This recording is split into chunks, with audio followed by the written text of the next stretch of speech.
Now, plans to accommodate asylum seekers at the former Crown paint factory in Coolock in North Dublin have been scrapped. There were violent scenes at the site last summer after the government said it was considering building an iPass centre there. However, the Department of Justice has informed local representatives that those plans have been shelved. Let's get more from our Eastern correspondent, Samantha Libreri, who's in Coolock and joins us now. Samantha, remind us again of the background to this story and what you know about this decision to scrap the iPass centre.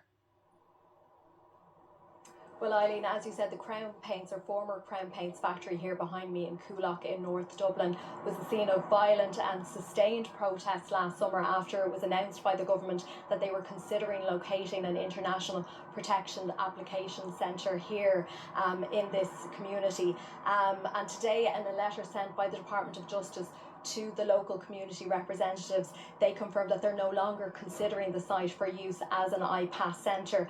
They said the main reason for this was to do with the planning and development of the site, but they also said a number of other factors had also been considered in that decision-making process.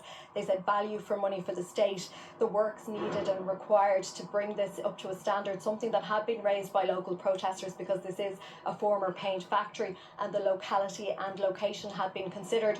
But they also said from the point of view of potential residents, they looked at things like access to services, residents' welfare and the health and well-being. There had been rumours in the community in recent weeks that this was going to be the decision of the Department of Justice, who recently took over responsibility for this area from the Department of Children, who previously held responsibility for it. And the reaction has been swift so far from the local community. Sinn Féin TD for the area, Denise Mitchell, said that she welcomed the clarity that had been given in relation to this. She said it had gone on too long and it had divided the community. Independent councillor John Lyons said he wasn't surprised by the government decision, and he said he believed the government had messed up in relation to this by not consulting properly with the people of Coolock in relation to it.